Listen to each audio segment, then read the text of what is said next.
Добро вечер, Анита, од мобилното студио на телевизија Нова, кое, како што каже и ти, вечерва е во Куманово и го следи централниот митинг на Социјалдемократскиот сојуз.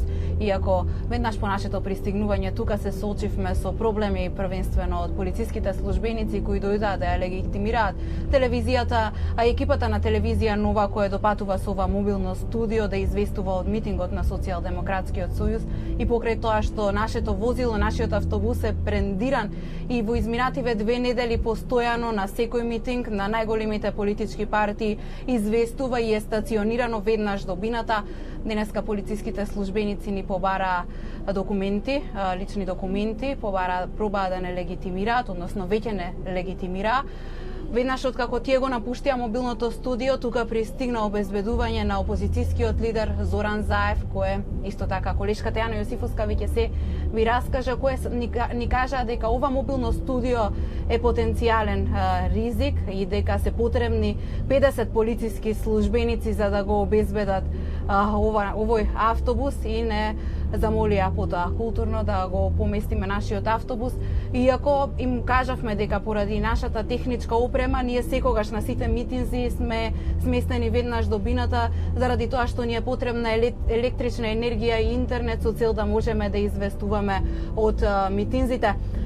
Откако замина обезбедувањето, се обидов да контактирам со портпаролот на Социјалдемократскиот сојуз Петре Шилегов и да го запрашам каков е тој безбедносен ризик, како може ова мобилно студио во кое има новинари и продуценти, во кое има телевизиска екипа и ги следи сите митинзи и буквално секогаш постојано на бината без разлика дали Социјалдемократскиот сојуз или ВМРО ДПМН одржуваат митинзи, како може да представуваме ние безбедносен ризик, но одговор за жал не добивме, не успеав да воспоставам контакт.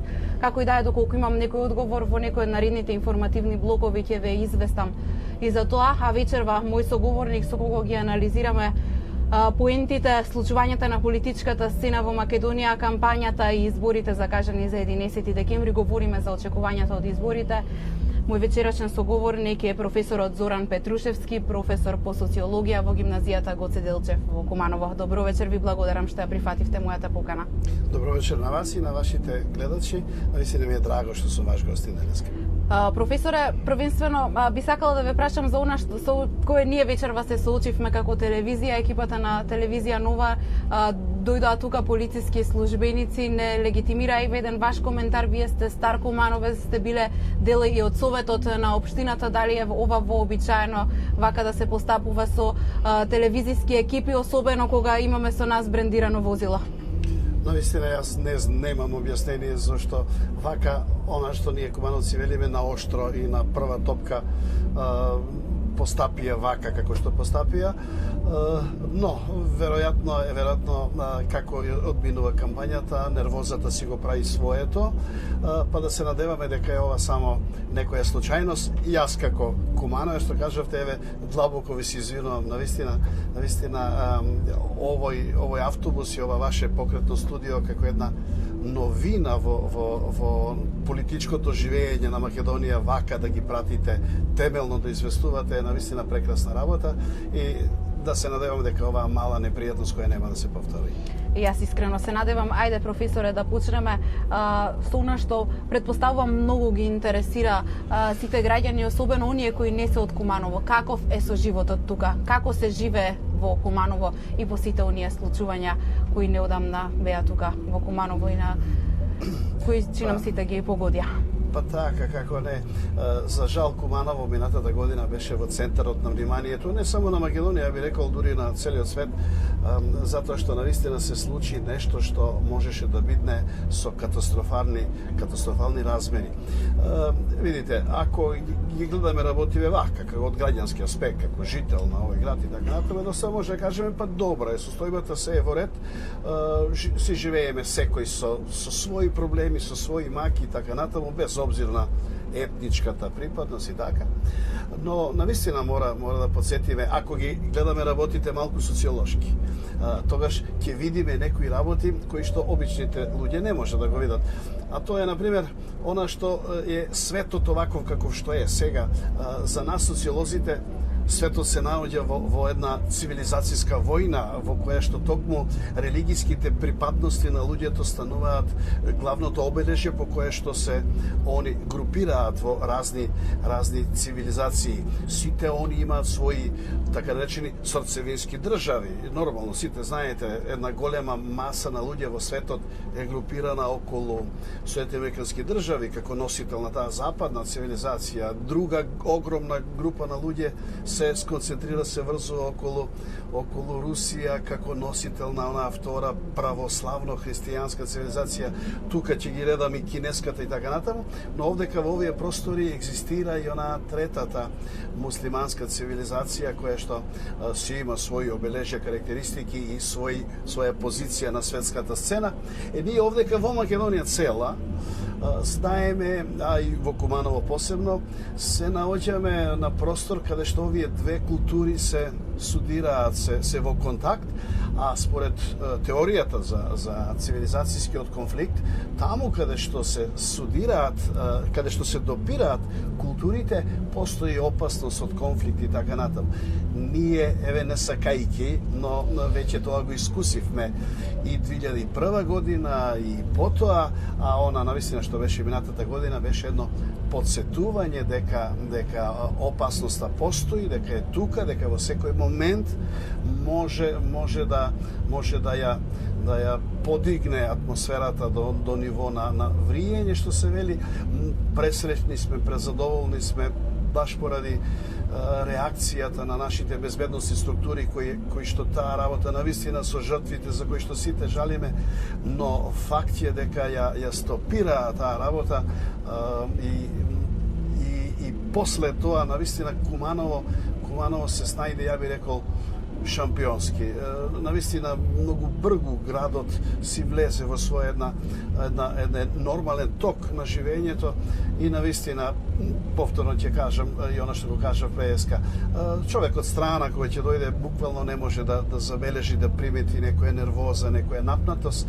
Навистина во Куманово каде што живеат најголем дел македонци и албанци, но тука имаме и бројно српско население, бројно ромско население, имаме и од турската етничка припадност, влашката и така натаму.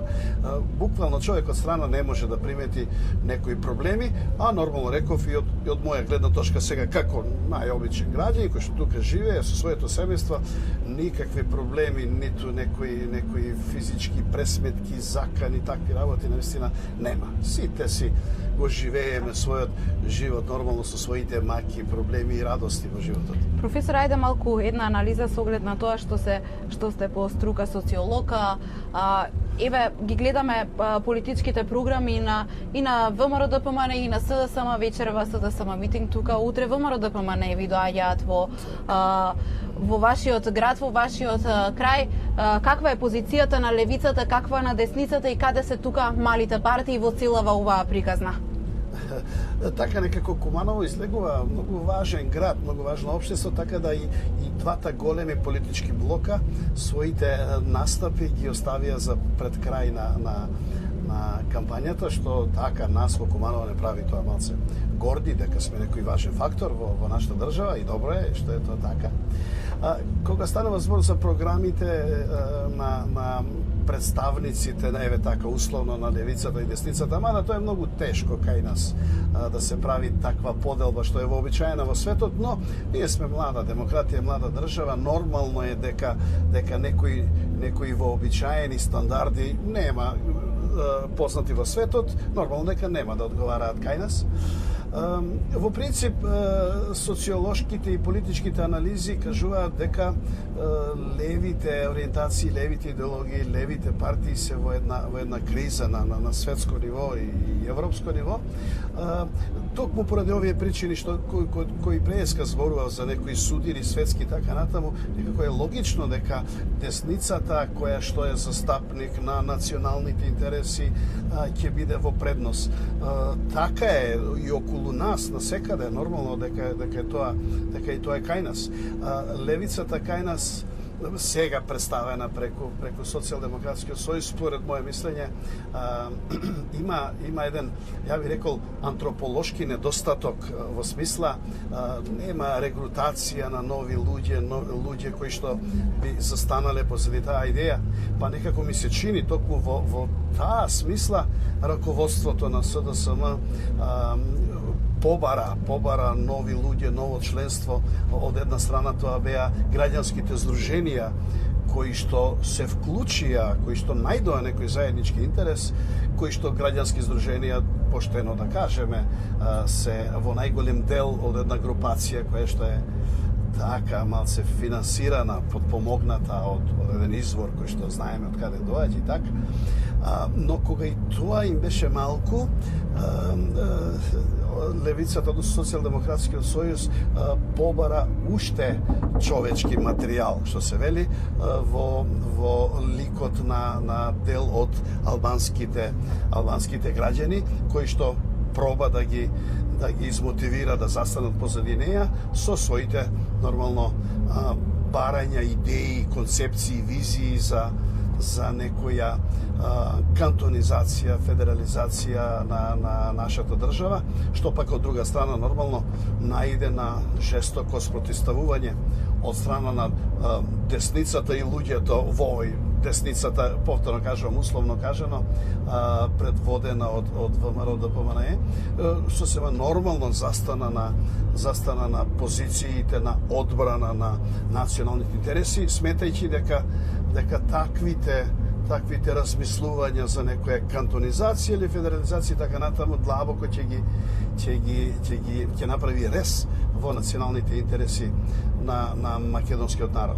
Така да и во таа конотација нормално сметам дека најповише се води дискусија и дебата и овдека во Куманово кај граѓаните кои што нормално активно придоа и навистина ми се чини никогаш поозбилни луѓето не приоѓале на кампањите, буквално се длабоко загрижени од сето тоа што може да излезе како последица од тој судир на едни вакви две концепции. Токму таа озбилност која што јас ја забележувам, мислам дека ќе даде резултат да и изборите на 11 поминат во една вистинска атмосфера. А она што ме прашавте околу малите партии, во принцип они се обесправени малите, па кога имаме една ваква ситуација, ваков длабок, ја би рекол и идеолошки судир на две концепции, така натаму, малите партии се навистина обесправени. Ретко кој обрнува внимание на анализа на нивните програми и во таа смисла мислам дека на овие избори нема да бидат забележени. Така, професор, останувате со мене во мобилното студио, во 20 часот очекуваме уште еден соговорник. Секако ќе продискутираме и за овие теми кои ги начнавме и за очекувањата од 11 декември. Споменавте што очекувате од изборниот ден, но би сакала една пообсежна анализа. За сега ви благодарам.